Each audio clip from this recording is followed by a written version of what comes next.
Un cordial saludo. Les habla el padre Fernando Cárdenas desde aquí, desde la parroquia Nuestra Señora de la Salud en Chocontá.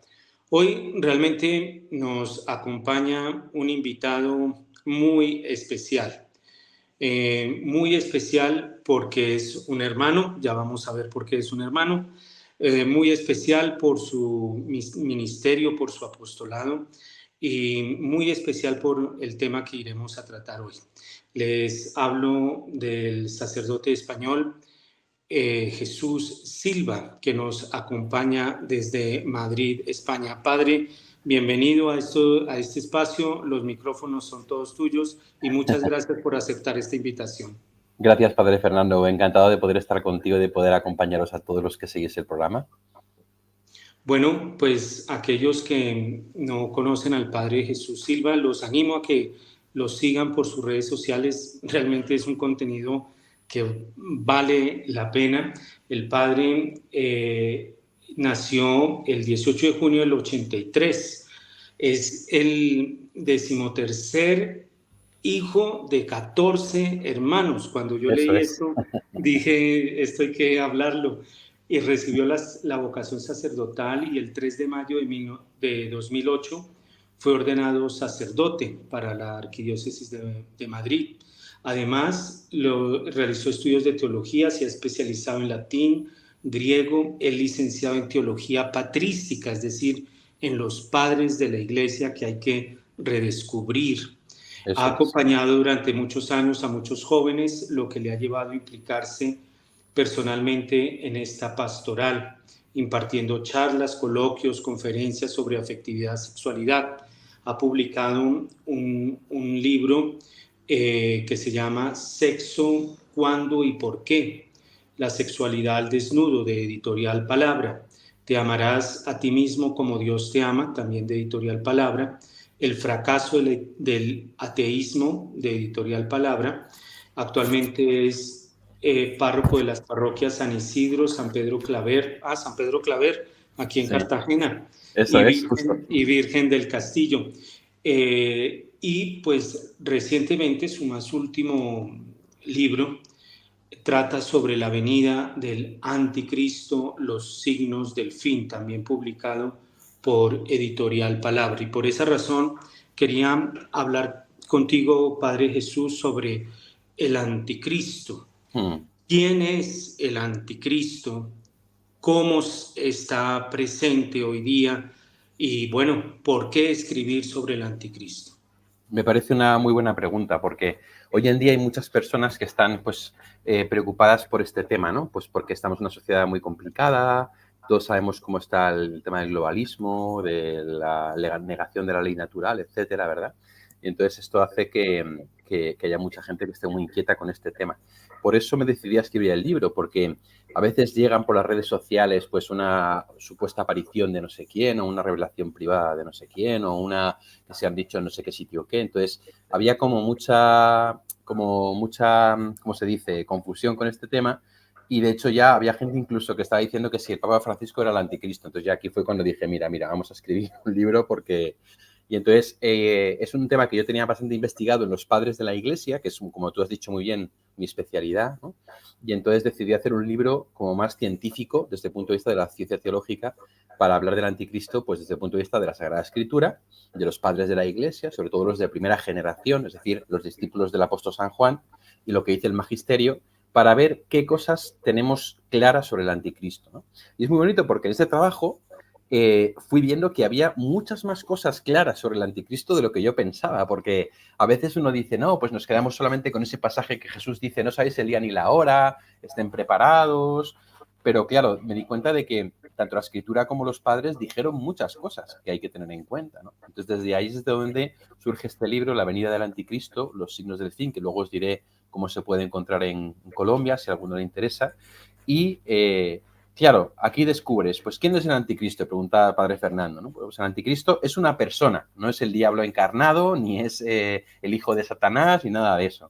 Es una persona, un ser humano, ¿no? Un ser humano que se prestará de un modo especial a los planes del maligno para llevar a la humanidad a la lejanía total de Dios y provocar una persecución contra todo lo sagrado, ¿no? Contra todo lo sagrado, especialmente contra, obviamente, el catolicismo, pero contra todo lo sagrado, ¿no? Y la Sagrada Escritura es clara en que el desenlace de la historia se va a dar así, ¿no?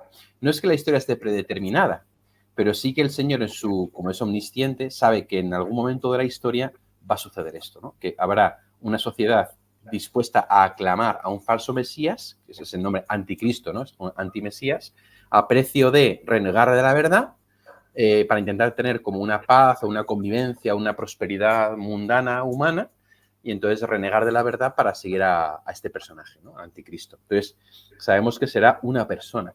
Y decías, por último, Fernando, qué papel o cómo actúa hoy en día, ¿no? Bueno, pues hoy en día actúa el demonio preparando la venida del anticristo. ¿Cómo? Pues una de las claves del libro es el tema de la negación de la ley natural, lo que llamo la anomía, que viene del griego a, que es negar, y nomos, que significa ley natural, ¿no?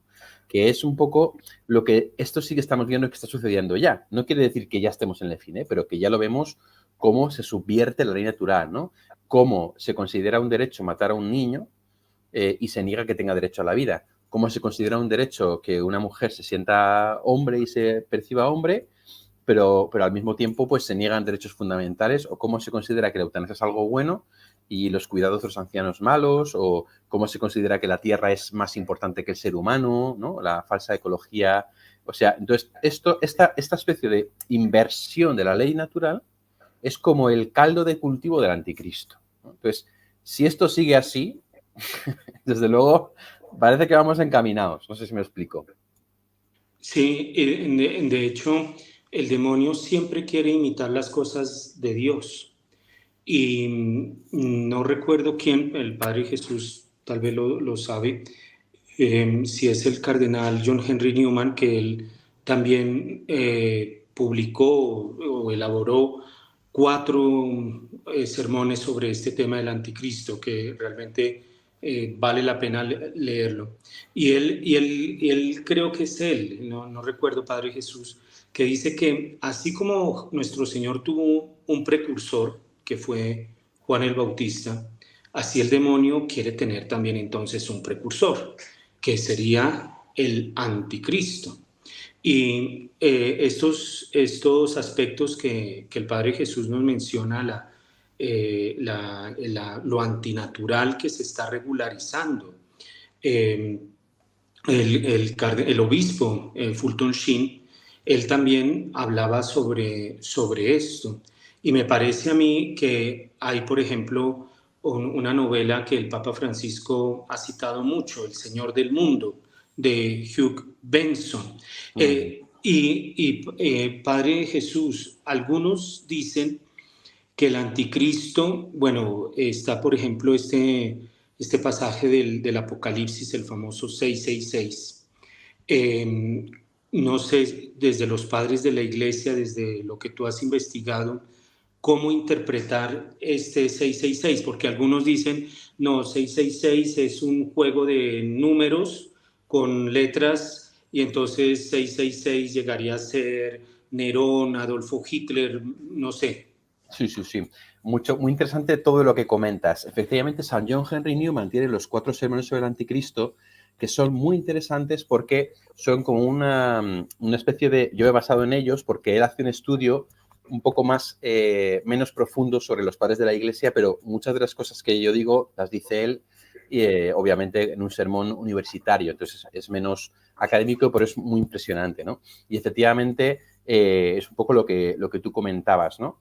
Y luego también Fulton Sheen, el gran obispo Fulton Sheen, que yo todavía no entiendo cómo no lo han canonizado, ¿no? Dice, el anticristo no se llamará así, de otra forma no tendría seguidores, no llevará vestiduras rojas, no imitará azufre, no llevará tridente, ¿no? Es decir, se disfrazará como el gran humanitario, hablará de la paz, de la prosperidad, de la abundancia, escribirá libros sobre la nueva idea de Dios para acomodarlas a cómo la gente vive, divulgará fe en la astrología, ¿no? Lo que vemos hoy del horóscopo, etcétera, ¿no?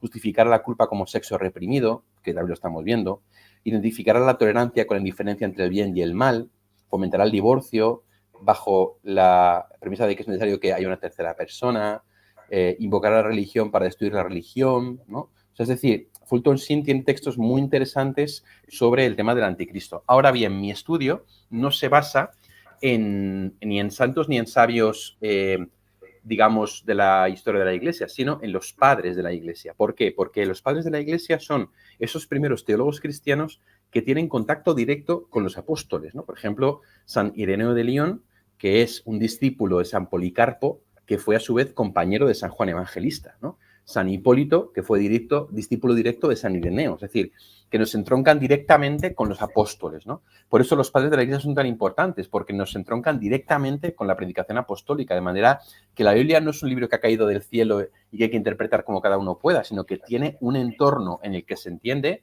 que es la tradición, los padres de la Iglesia. Por eso es tan importante. Entonces, todo lo que dicen Fulton Sheen y St. John Henry Newman sobre el anticristo me parece muy acertado. El libro de Robert Hugh Benson es muy interesante porque presenta un posible apocalipsis muy, muy interesante, ¿no? Sin embargo, yo me retrotraigo en el libro a los padres de la Iglesia. ¿Por qué? Porque es como una autoridad en la que uno se puede basar para afirmar cosas, ¿no? Porque si yo digo algo de St. John Henry Newman, pues, bueno, pero es que vivió en el siglo XIX, o Fulton Sheen, pues vivió en el siglo XIX, siglo XX, ¿no? Pero, sin embargo, si me baso en San Ireneo, San Hipólito, los padres de la Iglesia, San Agustín, ¿no? Por descontado, San Jerónimo, estamos hablando de gente, ¿no? Como de más peso, y ellos, por ejemplo, sí que hablan del número 666, el famoso número de la bestia, ¿no? Un texto del Apocalipsis dice que es el número 666, que es un número humano, una cifra de hombre, ¿no? Una expresión un poco rara, esto de un número de hombre, una cifra humana, ¿no? Entonces, no, esto San Ireneo explica que San Juan lo escribe así porque es un número que designa un nombre humano, ¿no? Entonces, ellos utilizaban un proceso muy bonito, muy interesante, que se llama la gematría, que es que para los griegos y para los hebreos y para los latinos, bueno, los latinos es distinto, cada letra era un número. Por ejemplo, para los griegos la A era el 1, la B era el 2, ¿no? La D era el 3. Entonces, ellos decían que el nombre del anticristo sumaría 666. Entonces, San Ireneo de León recoge algunos nombres que se manejaban en su tiempo, ¿no? El primero habla, por supuesto, de Nerón César, dice que es como de algún modo, mucha gente pensaba que era él porque su nombre, Nerón César, en griego, sumaba 666, pero obviamente cuando escribe Ireneo ya ha muerto Nerón y no ha sido el anticristo. Entonces, dan algunos nombres como Titán, latino, o sea, romano, algunos otros, pero nadie se decanta por ninguno. San Agustín recoge esta tradición y dice, bueno, sabemos que su nombre sumará 666, pero no nos podemos decantar por ninguno, porque si Dios hubiera querido revelar su nombre, pues habría revelado su nombre, ¿no? Entonces, de algún modo, es verdad que esto hay que tener cuidado porque puede llevar a cábalas, a pues, dar vueltas a lo que dices tú de Hitler, de no sé qué, ¿no? Incluso hay gente que ha sacado el 666 del Papa Francisco, pobre hombre que por todos los lados, ¿no? Entonces, bueno, pues es una cosa que habrá que tener en cuenta, pero obviamente no será lo único, ¿no? Es decir, hablamos de un hombre que será aclamado popularmente, que irá contra la religión, que propondrá la negación de la ley natural, que reconstruirá el templo de Jerusalén, que será aclamado como Mesías por los judíos y que su nombre sumará 666. O sea, es un conjunto, ¿no?, de cosas que hay que tener en cuenta, ¿no? En ese sentido, fíjate, Fernando, acabo de escribir una novela que no sé cuándo la publicaré, que se llama La Última Ciudad, y que es también un poco del rollo Señor del Mundo, de Robert Hugh Benson, una especie como de fin de los tiempos también, ¿no? Y en él juego un poco precisamente con que al anticristo se le llama el titán, ¿no? Porque es el que ha conseguido finalmente unificar a toda la humanidad. Tal. Entonces, bueno, espero que sea un libro también que ayude. Jugando un poco con esto de que titán es suma 666, ¿no? Pero no sabemos cuál será el nombre. Lo que sí que sabemos, por lo que dicen los padres de la Iglesia, es que efectivamente lo de 666 será como un signo de algún modo bastante claro, ¿no? Esto que mencionas, padre, yo creo que es fundamental tenerlo en cuenta. La importancia y el papel de los padres de la Iglesia, porque pues nuestra fe no está basada solamente en la Sagrada Escritura. Nuestra fe se basa, como lo mencionaba el Padre Jesús, la Sagrada Escritura en la tradición. Y pues ahí en la tradición entran los padres de la Iglesia. Y cada vez que se quiere hablar de la reforma de la Iglesia, es necesario volver a los padres de la Iglesia, porque como muy bien enseñó el Padre Jesús, mencionó, pues ellos son los directos sucesores de los apóstoles. San Ireneo viene de San Policarpo, y San Policarpo discípulo de San Juan.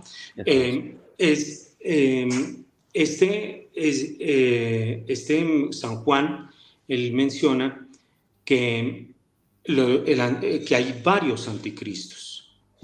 Y que el anticristo, una de las señales que él menciona es que niega que Cristo sea el Hijo de Dios, es atacar la encarnación.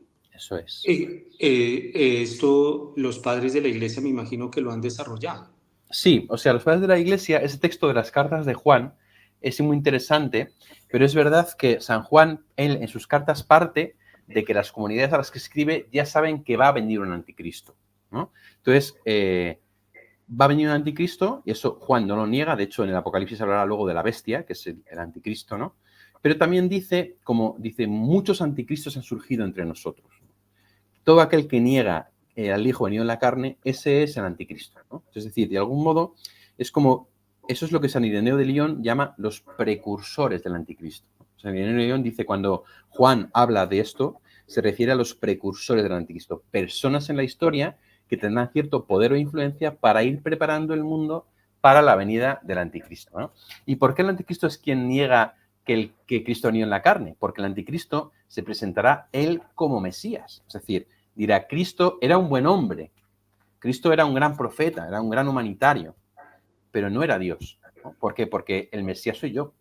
No lo dirá así, ¿no? Es decir, no lo va a decir así porque entonces todo el mundo diría, hombre, ya sabemos quién eres, pero sí que será la idea de fondo, ¿no? De hecho, hay un texto que no sé si lo conoces que se llama Un breve relato del anticristo, de Vladimir Soloviev, muy interesante, un autor ruso que escribe Soloviev, ahora está en internet, es un texto muy breve, pero que explica con una finura impresionante cómo será seducido el anticristo y cómo al final, al ver todo lo bueno que es, lo bien que lo hace, lo maravilloso que es, cómo dice, ¿y no podría ser yo el salvador de la humanidad que está tan perdida? Y claro, al pensar eso de sí mismo, con buena intención, ¿no? Dice Soloviev, se encuentra con que Cristo ya se ha presentado como el salvador de la humanidad.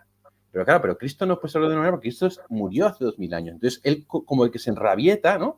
Y dice, no puede ser Cristo, tengo que ser yo, ¿no? Entonces, ahí se realiza lo que dice Juan, ¿no? La negación de la venida de Cristo en la carne, ¿no? Y el anticristo en esta novela dice, él está muerto, no ha resucitado, ¿no? Entonces es como que ahí es donde entra el demonio en este personaje, precisamente porque es el momento en el que dice, si Cristo ha venido en la carne, él es el Mesías, pero el Mesías quiero ser yo, o sea, yo quiero ser el Señor del mundo, ¿no? Entonces van por ahí los tiros, ¿no? O sea, no tanto a lo mejor una persona que te venga y te diga, Jesucristo no es Dios, sino que te diga, ay, sí, Jesucristo es una gran persona, de hecho Fulton Sheen dice, hablará de Cristo, dirá que es el mayor hombre que jamás ha vivido, ¿no? Es decir, ensalzar a Cristo, pero como hombre, no como Dios, ¿no? O sea, como hombre, como un ser humano, como un tal, una figura desbordante, impresionante, pero no como Dios, ¿no? Y de hecho, en el Anticristo de Soloviev, al final del todo, el jefe de la Iglesia Ortodoxa le pregunta a él, ¿tú crees que Jesucristo es el Hijo de Dios? ¿No? ¿Tú crees que Jesucristo es Dios? Entonces, cuando ya le pillan y se dan cuenta de que es el anticristo, porque él, pues ante esa afirmación casi se pone como en trance diabólico, ¿no? Porque no puedes tolerar esa idea, ¿no? Claro, y esto de la encarnación, bueno, con los lentes de este gran legado de San Juan Pablo II, la teología del cuerpo, porque Juan Pablo II va a decir, desde que el Hijo de Dios se hizo hombre, es decir, la encarnación, el cuerpo humano entró por las puertas grandes de la teología. Y precisamente el demonio, dice la Sagrada Escritura, por envidia del demonio entró el pecado. ¿Envidia de qué? De que el enunciado de Juan Pablo II en la teología del cuerpo, de que el cuerpo humano y solamente el cuerpo humano es capaz de hacer visible lo invisible de Dios. Y me parece a mí, Padre Jesús, me parece a mí que con estos fenómenos de el movimiento LGTBQ, el transhumanismo, que es una desencarnación, el enemigo que hay que ocultar, el enemigo que hay que vencer, el enemigo que no me deja ser libre, es el cuerpo. Eso es. Y entonces esto para manifestar y poner de presente que estas ideas, como decía el Padre Jesús, no es que se presente, y Fulton Sheen, no es que salga un hombre oliendo a azufre y con tridente y cola y vestido de rojo, no. Ya está este discurso y está siendo muy acogido y los estragos que está haciendo. Este discurso ya está, por ejemplo, que Jesús no sea el Hijo de Dios, eso, inclusive aquí en Hispanoamérica, Padre Jesús, algunos dicen que Jesús era un líder revolucionario y la teología de la liberación, como el Che Guevara, como ya está ese discurso. Y los padres de la iglesia, si tú me corriges, mencionan que el anticristo es el hijo de la relación de un obispo con una monja. Eso aparece en el mensaje de la Salette. Es un tema muy interesante porque además yo no he querido mencionarlo en el libro porque, bueno, hago un breve resumen. La Salette es una aparición del siglo XIX en Francia, antes que la de Lourdes, donde se aparece la Virgen María a dos personas, ¿no? Y entonces a Melania y a Maximín. Entonces, esta aparición de la Virgen de la Salette fue aprobada por la Iglesia, pero el texto que escribió Melania nunca se reveló, nunca se dio a conocer. Entonces, con el paso de los años, Melania decide publicar por su cuenta una revista lo que ella cuenta que es el contenido de la revelación. Entonces, ese texto de Melania es un texto que es muy discutido porque, claro, no es el texto original, es un texto que teóricamente publicó, no está claro 100% que todo venga de ella, entonces por eso es un texto que no he querido yo tomar. Pero sí que es cierto que en ese texto, una de las cosas que dice Melania es que la Virgen le dijo que el anticristo sería hijo de una monja hebrea y de un obispo, ¿no?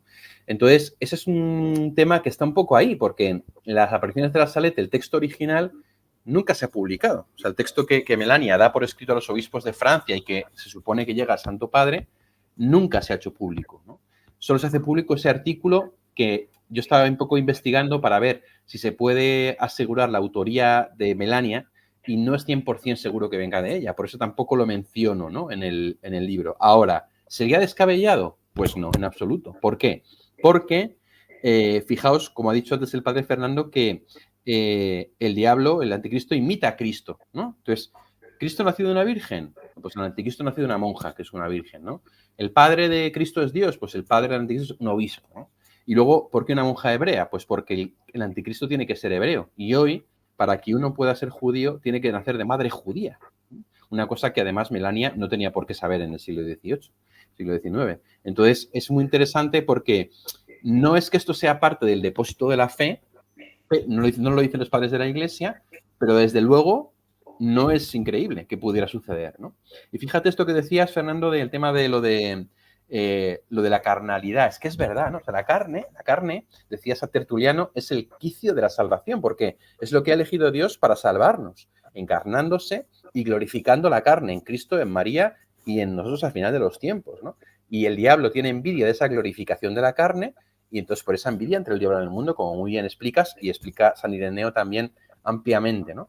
Entonces, claro, la rebelión contra la carne hoy en día no toma forma de despreciar el cuerpo, pero sí de despreciar su naturaleza. Por ejemplo, ser hombre, ser mujer, la depreciación del sexo. ¿No? Pues hacerlo con todo el mundo, a cualquier edad, no importa cómo, ¿no? La depreciación también de la vida. O sea, al final un feto pues es un conjunto de células desechable. Un anciano ya no produce, pues su cuerpo es prescindible, ¿no? Entonces, en el fondo, en una época de culto al cuerpo, porque vemos pues a la gente que va al gimnasio, que quiere tener sexo con todo el mundo, de la imagen, al mismo tiempo, ¿no? La otra cara de esa moneda es la depreciación de la carnalidad. La depreciación de la carnalidad tal y como es, ¿no? Tal y como es, pues en la fragilidad de un bebé no nacido, en la verdad de un hombre que es varón o una mujer que es mujer, en la verdad de un anciano que no es productivo pero que es valioso, ¿no? Esto es lo que se niega. Entonces, muy bien explicabas, Fernando, cómo este es un caldo de cultivo del anticristo, en el fondo, ¿no? Porque es como precisamente rebelarse contra la belleza de la carnalidad y convertir en algo sórdido, porque cuando uno ve, por ejemplo, la revolución sexual, tal y como se está viviendo hoy en día, te das cuenta, y la gente que se convierte se da cuenta y te lo dice, que se ha convertido en algo sórdido, ¿no? O sea, como Juan Pablo II ensalza en las catequesis del cuerpo el sexo como casi lo más bello que puede hacer un hombre por una mujer, que es entregarse totalmente a ella, ¿no? Y darse, y es un milagro, el milagro de la vida, la complementariedad, y entonces el diablo le da la vuelta y lo convierte, pues, mujeres que no quieren tener maridos, vientres de alquiler, sexo por todas partes, sin compromiso, violencia, o sea, justo lo que tú estás diciendo, es la negación de la carne, ¿no? O sea, en el sentido de decir, la carne en el fondo es algo que tal y como nos viene es malo. Entonces, hay que como darle la vuelta, hay que invertirlo, ¿no? O sea, esta idea es diabólica, es diabólica. Totalmente, es un pensamiento al revés. Me imagino que has leído este libro de C.S. Lewis, Cartas del Diablo a su sobrino, buenísimo, pero exige un esfuerzo porque es que hay que leerlo al revés. Cuando habla del maestro se refiere al demonio, Sí, sí, sí. entonces hay que leerlo al revés. Y de hecho, esto tiene unas implicaciones porque no es solamente que llegue alguien a querer usurpar el papel de nuestro Señor. Esto tiene unas implicaciones en todo nivel, porque entonces, ya lo decía Juan Pablo II cuando era el cardenal Wojtyla, en un discurso por allá en 1976 en Filadelfia, en un congreso eucarístico. Estamos en la lucha entre Cristo y el anticristo, entre la iglesia y la antiiglesia. Y creo que valdría la pena preguntarnos si no estamos en esa lucha. Hoy día, si no estamos en esa lucha entre la iglesia y la antiiglesia, considerar al Papa Francisco como el anticristo y salir a comulgar, realmente eso no, el centro, y esto, padre, yo lo escuché en un DVD sobre la música rock y el demonio, y ahí hablaba un sacerdote satánico, decía, el centro del satanismo es hacer lo que uno quiera. No Claro. es tanto ponerse tatuajes y disfrazarse de negro, es hacer lo que uno quiera. ¿Qué más, qué señales en esta lucha de la iglesia, qué dicen los padres sobre esta confrontación? Porque, por ejemplo, en Nefarious, esta película Nefarious, yo hice algún comentario y es que me llamó mucho la atención porque ahí el demonio lo habla claramente y quiere que se escriba un libro y sobre todo lo que está haciendo. Y hoy día en las redes sociales, Twitter, YouTube, campañas desde los estados, se organiza, se defiende, se promueve esta, estos discursos que, como muy bien lo decía el Padre Jesús, son diabólicos. Son diabólicos. Salir en una plaza a decir que hay que matar más niños, qué pena, esto no es partido político ni nada, pero es que esto es algo diabólico. Esto me recuerda a mí, a Hitler, que le decía a los alemanes, ¿quieren la peor guerra? Y los alemanes gritaban sí. De hecho, hay sacerdotes exorcistas que hablan de una posesión comunitaria de Alemania y que permitió el... Y esto sería interesante, pero ¿cuál es como todo ese contexto del anticristo en lo que se refiere a la iglesia, en lo que se refiere a la familia? ¿Cuál es todo eso? Porque no es solamente un hombre que llega a querer ser como Cristo, no, es que esto tiene unas implicaciones muy grandes, Padre Jesús. Totalmente. De hecho, como bien dices, Fernando, podríamos hablar como de dos frentes, ¿no? Por una parte estaría el frente mundano, en el cual se presenta el anticristo como un hombre que trae la solución a los problemas de la humanidad a precio de la verdad. Esto lo dice el Catecismo de la Iglesia Católica, ¿no? A precio de la verdad. Es decir, que el mundo renuncie a la verdad con tal de comprar una falsa paz. Esto, por ejemplo, ¿en qué lo podemos ver? En la tolerancia hacia la ideología LGTB, hacia el aborto, hacia la eutanasia, ¿no? Que es una tolerancia hacia pues, crímenes como es el aborto o la eutanasia o hacia la negación de la biología como es la ideología de género. Pero bueno, pues vamos a tolerarlo por comprar la paz, ¿no? O sea, a nivel mundano es un mundo que se acomoda, que crea pseudoderechos, que ataca a la biología, a la naturaleza, que llama al mal bien y al bien mal, como decía Isaías, ¿no? Y entonces acoge como a un salvador político que trae la solución para todos los problemas de la humanidad. Ese es el primer frente, Fernando. Pero luego hay un segundo frente que es la Iglesia, como bien decías. La Iglesia es la antiiglesia, ¿no? Es decir, que aquí podríamos hablar como, digamos, permíteme que hable de tres niveles, ¿no? Un nivel sería como los católicos 100% full, comprometidos, que realmente están despiertos, que realmente se dan cuenta de que esto no puede ser, no sé qué. Luego tendríamos un bloque de católicos, pues que, bueno, pues que más, como que no hay que ser tan radical, que bueno, que hay que abrirse un poco más light.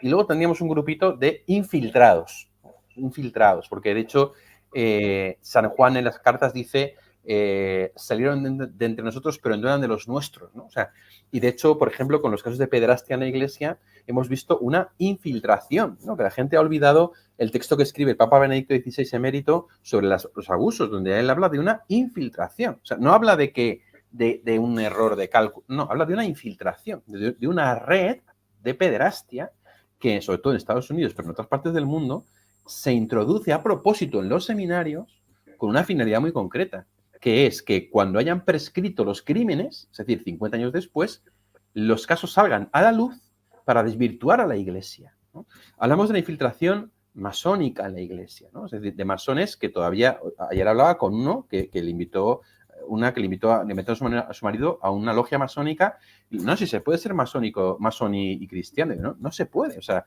lo ha reiterado Juan Pablo II cuando sacó el Código de Derecho Canónico, no se puede, ¿no? Una infiltración de intereses, de poderes, ¿no? Entonces, claro, la infiltración de poderes, ¿qué es lo que intenta? Pues lo que intenta es desvirtuar la Iglesia, ¿no? Pues que dañar su imagen, que tiene que cambiar, que tiene que no sé qué, que tiene que ser más cual.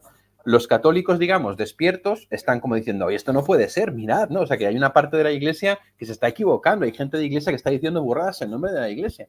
Y luego está ese grupo, ¿no? Un poco de los que están en medio, que dicen, jo, pues los que son como tan intransigentes, jo, pues qué intransigentes son, no hay que ser así, no hay que ser radical, y que están más abiertos como al cambio, a decir, jo, pues es verdad, y eso tiene que cambiar, tiene que pedir perdón. Entonces, aquí tenemos incluso sacerdotes, influencers u obispos que con toda su buena intención niegan la doctrina de la Iglesia.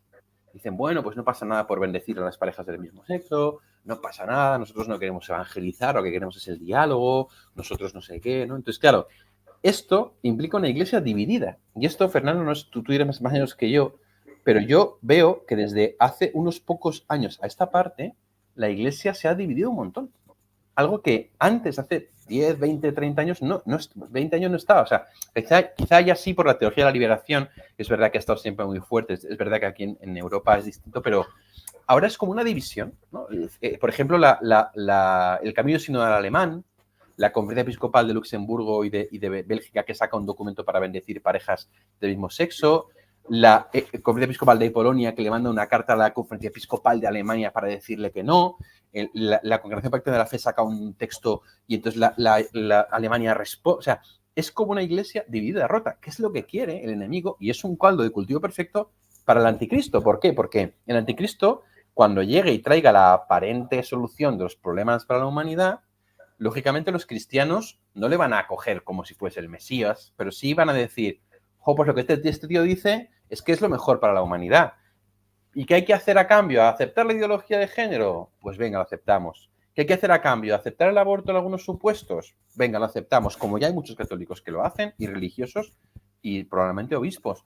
¿Qué tal? Bueno, pues lo aceptamos, ¿no? El ir cediendo en la verdad, considerándola una intransigencia, y entonces poner, de algún modo, al servicio del anticristo. Entonces, esos dos frentes, el mundo y la iglesia, ya se están definiendo, ¿no? Insisto que no quiero decir que el fin venga ya, porque podría suceder mañana que haya un cambio, que la gente se convierta, que haya una señal de la Virgen, que el mundo cambie. Entonces, no estoy diciendo que sea determinista, ¿eh?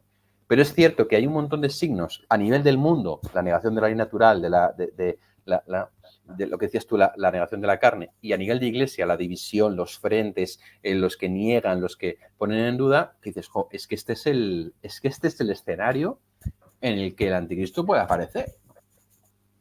¿Y tiene que aparecer el anticristo, Padre Jesús? Sí, es decir, el Señor en la Sagrada Escritura ha dejado muy claro, tanto en Apocalipsis como en Mateo como en la primera carta a Tesalonicenses y en la tradición, que tiene que aparecer un anticristo, es decir, alguien que recapitulará toda la maldad del mundo, toda la virtud diabólica, dice San Ireneo, ¿no? Todo el poder del diablo, y entonces será como quien encauce de algún modo la última rebelión de la humanidad contra Dios, ¿no? ¿Por qué así? Bueno, pues no lo sabemos, puede ser de otro modo. O sea, es decir, es cierto que, como bien hemos mencionado varias veces, el diablo es un burdo imitador del Señor, ¿no? Entonces, pues igual que hay una Trinidad, Padre, Hijo, Espíritu Santo, pues el diablo genera una falsa Trinidad, que es él como si fuera el Padre, el Anticristo como si fuera el Hijo y el falso profeta como si fuera el Espíritu, ¿no? Entonces, el Señor, en su conocimiento previo de la historia, sabe que la humanidad tarde o temprano acabará dando lugar a este hombre, ¿no? De hecho, me voy a mojar, Fernando, me voy a mojar, decimos acá en España, como me voy a... Ya existe un grupo de personas que están preparando a un dominador del mundo. O sea, ya existe un grupo de personas que cada generación educa a una persona que pueda ser el próximo señor del mundo. Esto lleva pasando desde hace varios siglos. Muy poca gente lo sabe, pero es verdad. Entonces, ¿qué sucede? Que realmente incluso este grupo que piensa servir a un ser de luz, cuando en realidad sirve a Lucifer, que es Satanás, ¿no? Está ya preparando a este ser, ¿no? A este, lo llaman el rey, ¿no? Nuestro rey y tal. Entonces, de hecho es que hay un grupo como que ya está como incluso cultivando esta figura. Entonces, esto que muy poca gente lo sabe, te vuelvo a insistir, que los que lo sabemos, dices, claro, es que el anticristo no es tan descabellado porque es que ya hay un movimiento oculto en la sombra preparando un señor del mundo para cada generación, para ver cuándo pueden sacarlo a la luz, ¿no? Y eso te iba a preguntar, porque pues también me echo al agua, también me mojo, y sin caer en esto que llaman algunos los conspiranoicos y estas cosas. Pero claro, tiene que haber una preparación pues para que llegue el anticristo. Y me parece a mí que estos intentos cada vez más masivos, agresivos, por acabar con la familia, por acabar con la dignidad del hombre, por dominar al hombre.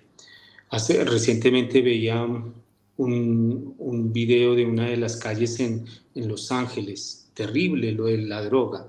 Aquí en Colombia se está hablando sobre la legalización de la droga y es terrible, eso no puede pasar, los colombianos que hemos sufrido este flagelo tenemos que estar muy pendiente porque es quebrar al hombre y los estragos en el alma, en la familia, el sufrimiento. Pero yo creo que lo que llaman las élites, Padre Jesús, pues están al servicio de esto, es decir, yo personalmente creo, por ejemplo, cuando uno ve los enunciados, y es que esto es algo que parece increíble, que el Foro Económico Mundial, con este señor Klaus Schwab, que sale a decir cada día una monstruosidad, es que son cosas que uno no le caen en la cabeza, pero hay gente que va allá y mientras el señor Klaus Schwab habla de matar niños y reducir la población, estos están sentados comiendo caviar y tomando champaña en Suiza, ¿sí? Total. Una persona como George Soros y ahora su hijo Alex, que se dedica a invertir en el aborto, en el mal llamado matrimonio homosexual, en la legalización de la droga, como lo llamaría Juan Pablo II, en la cultura de la muerte, pues tiene que tener un compromiso con la llegada del anticristo. Y aquí yo siempre recuerdo, Padre Jesús, en Nueva York. A mí me llamó la atención en Nueva York una edificación totalmente blanca. Parecía una iglesia. Era por la misma vía para llegar al edificio de las Naciones Unidas. Yo pensé que era una iglesia. Me dijeron no. Es un edificio que edificó las familias Rockefeller para allí darle culto a todas las fe. a todo tipo de denominación religioso, ahí entra todo. Eso Es es. decir, las cosas hay que llamarlas como son. Nos estamos enfrentando, ¿por qué? Porque como tú lo decías, están preparando el terreno para la llegada del anticristo y para eso tienen que subvertir todo. Tienen, Total. no sé, Padre Jesús, ¿tú cómo lo ves? O sea, yo me alegra mucho lo que estás diciendo porque de verdad que conozco muy pocos sacerdotes que estén tan despiertos como tú, Fernando, te lo digo totalmente en serio, porque lo que estás diciendo es 100% así, es decir, precisamente los Rockefeller abren ese edificio en el número 666 de la calle. O sea, es el número de portal es el 666, es decir, y tienen una escultura de Prometeo en el atrio, que es el ser que robó el fuego de los dioses para dárselo a los hombres, porque ellos, estas élites globalistas, dan culto, según ellos piensan, a un ser de luz, ¿no? Lucifer significa el que trae la luz, que ellos piensan que les está guiando a ellos como para guiar a la humanidad y que piensan que tienen un plan divino, o sea, porque este ser, ellos piensan que es un ser divino, ¿no? Y que les ha elegido a ellos porque son especiales para regir el destino de la humanidad y les ha prometido un premio en este mundo y en el otro. Es decir, claro, y ellos mismos dicen, no, Satanás no existe, es un invento de la iglesia para asustar a la gente. Nosotros salimos a Lucifer, que no es lo mismo. O sea, fíjate el engaño, ¿no?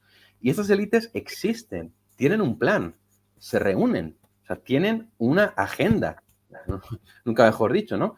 Y efectivamente lo vemos en gente como Schwab, en gente como Soros, como Bill Gates, que esos son los que vemos, porque luego están los que no vemos, ¿no? Es decir, el que se esconde detrás de, que esos son los que realmente mandan e importan, los Rockefeller, los Rothschild, o sea, son los nombres que conocemos, pero luego están los que no conocemos. ¿No? Y esta gente existe, no es conspiración. Hay un libro, quizá lo conoces, de Juan Claudio Sanahúja, Poder Global y Religión Universal, no sé si lo conoces, muy interesante porque él es de allá, de Hispanoamérica, y él estuvo en las Naciones Unidas un montón de tiempo como nuncio de la Santa Sede. Y al salir, escribe un libro que se llama Poder Mundial y Religión Universal, ¿no?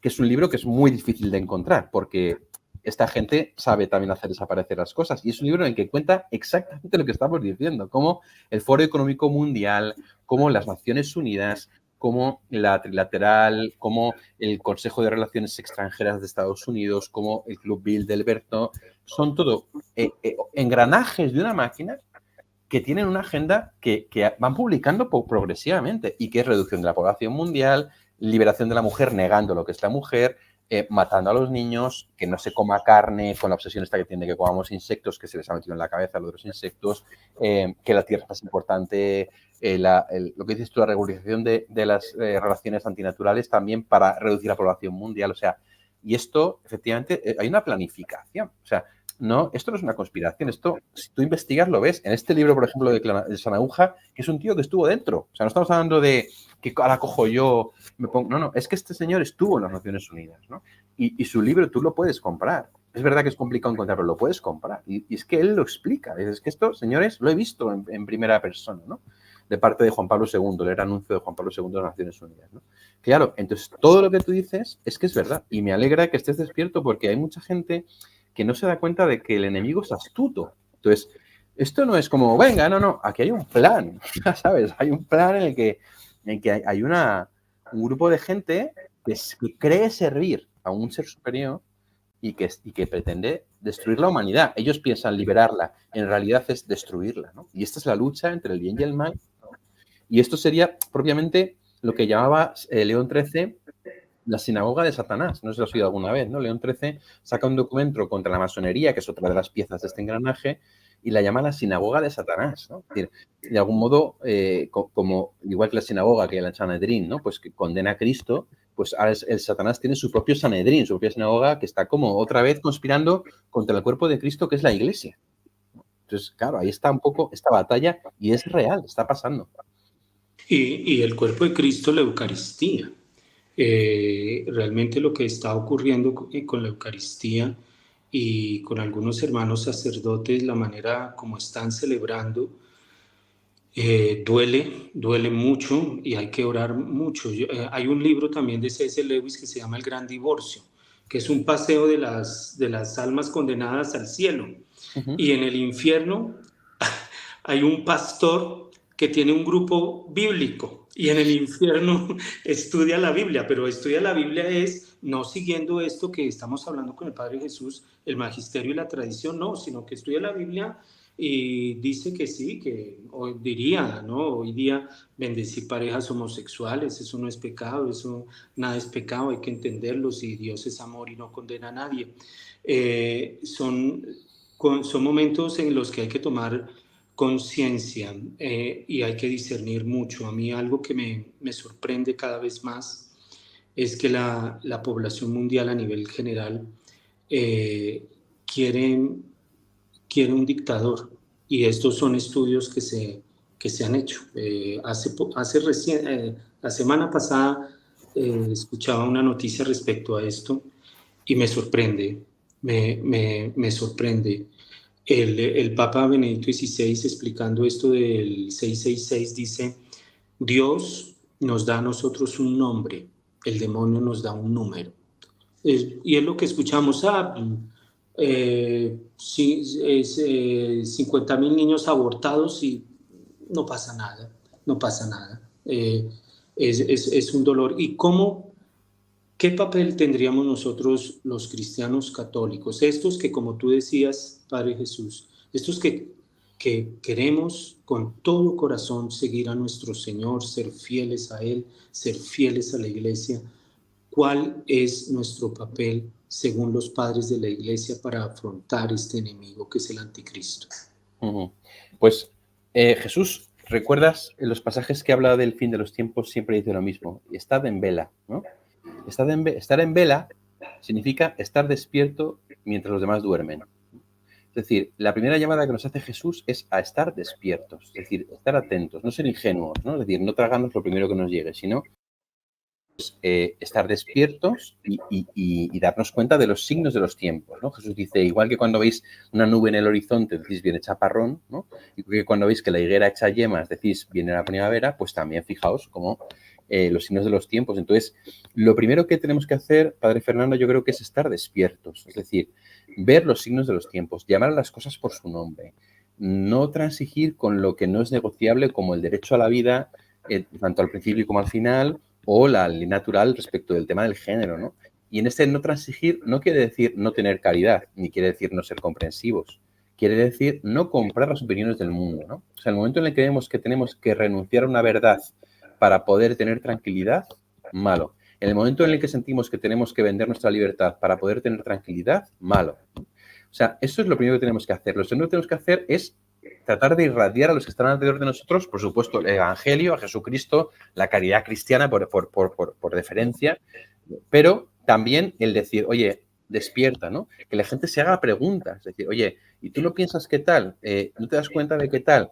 ¿No te das cuenta de que el aborto, o sea, intentar hacer que la gente también despierte, ¿no? O sea, no solamente estar en vela nosotros, sino tratar de que estén en vela también los demás y de que despierten y que en ese despertar también ellos de algún modo pues empiecen a ver cosas que no son negociables. De hecho, hay gente que está despertando, ¿no? Gente que a lo mejor simplemente pensaba, por lo menos en Europa, ¿no? Que pensaba bueno, que todo va más o menos bien, gente que se va dando cuenta de decir, no, que hay algo que está fundamentalmente mal, ¿no? En el momento en el que un señor sabía decir que hay que matar niños o que hay que, ¿no? En el momento en el que una película como Sound of Freedom, por ejemplo, en lugar de ser apoyada es boicoteada, o sea, aquí hay algo que no está funcionando. Entonces tenemos que ayudar a la gente a despertar, ¿no? Ser fieles, estar en vela y ayudar a los demás a despertar.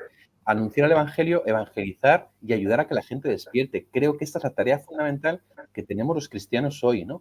Ineludible. No vale quedarse de brazos cruzados diciendo, bueno, pues ya vendrá Jesús, ¿no? Como dice San Pablo, nos hemos enterado de que algunos viven sin trabajar, muy ocupados en el no hacer nada, ¿no? Pues el que no trabaja, que no coma.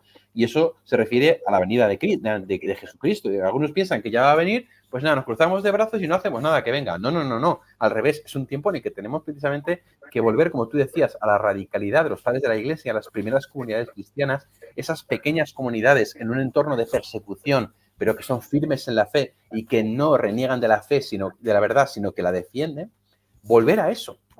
Y podemos hacer que el mundo cambie, porque fíjate, San Vicente Ferrer le llamaron el ángel del Apocalipsis, porque él predicó que el fin de los tiempos llegaría en su época. Y tiene varios sermones sobre el fin de los tiempos y el anticristo. Pero la gente, al oír su predicación en Europa, cambió, se convirtió. Entonces dijo, hay que cambiar las cosas, esto no puede seguir así. Y entonces no se cumplió lo que dijo San Vicente Ferrer. Pero no porque fuera mentira, sino porque el mundo cambió. Entonces, si nosotros utilizamos nuestra influencia en todos los ámbitos para que la gente despierta, se vuelva al Señor, cambie de vida, vuelva a Dios, podemos hacer que el mundo se transforme, ¿no? O sea, no hay que caer en un fatalismo, al revés. O sea, nuestra tarea es construir el reino. El fin de los tiempos vendrá, cuando tenga que venir. Pero nosotros tenemos que luchar porque la gente se salve, como dice San Pablo, y llegue al conocimiento de la verdad. Entonces, ¿qué tenemos que hacer? Permanecer firmes, velar, testimoniar y despertar a los demás. Esa es la labor fundamental que tenemos los cristianos hoy en día. Pues un lujo, Padre Jesús, un lujo a seguir al Padre Jesús en sus redes y a comprar este libro por medio de Amazon. Sí, os digo, veo que allá en Colombia, en Verbo Divino, en la librería de San Pablo está, en librería Sicomoro está también, ¿vale? Entonces, en Bogotá, todas, en Verbo Divino, editorial San Pablo. Allá lo pueden encontrar. Pues bueno, y también acudir a los santos ángeles. Hablabas del Papa León XIII, León XIII. León XIII, sí, con la visión que tuvo, donde hace esta oración a San Miguel Arcángel, acudir a los santos ángeles, porque hay veces nos quedamos en una visión meramente haciendo análisis, meramente horizontales de las cosas que son buenos, que son necesarios, pero sin la ayuda de Dios, sin la ayuda de estos grandes amigos que son los ángeles, no vamos a poder. San Agustín decía, si fuera por el demonio nos eliminaría en segundos, en milésimas de segundos. Padre Jesús, muchas gracias. Algo que quieras compartir. Muchas gracias por este. Muchas gracias, Fernando. Precisamente por retomar el tema de los ángeles, que es el tema también del que llevas tantos años con él, justo al comienzo del libro escribo este texto del profeta Daniel, capítulo 12. En aquel tiempo se levantará Miguel, el arcángel que se ocupa de los hijos de tu pueblo, ¿no? O sea, justo Daniel, cuando habla del fin de los tiempos, dice, se levantará Miguel. Es decir, el arcángel San Miguel, que es a quien hace la oración, como bien has dicho, León XIII, de algún modo misterioso, que tampoco está claro, tiene ya un papel, por supuesto, contra el demonio y contra Satanás, pero en el fin de los tiempos será como el gran defensor de su pueblo, nosotros, los cristianos, ¿no? Y efectivamente creo que debemos encomendarnos a San Miguel Arcángel. Yo en la parroquia rezo la oración de León XIII todos los días después de misa, porque necesitamos la protección del Arcángel San Miguel y de los ángeles custodios. O sea que, vamos, lo que has dicho tú, a full, ese mundo espiritual está presente y tenemos que tirar de ellos porque ellos tiran de nosotros. Amén. Bueno, Padre Jesús, muchas gracias y a todos ustedes que Dios los bendiga. Un feliz día. Igual.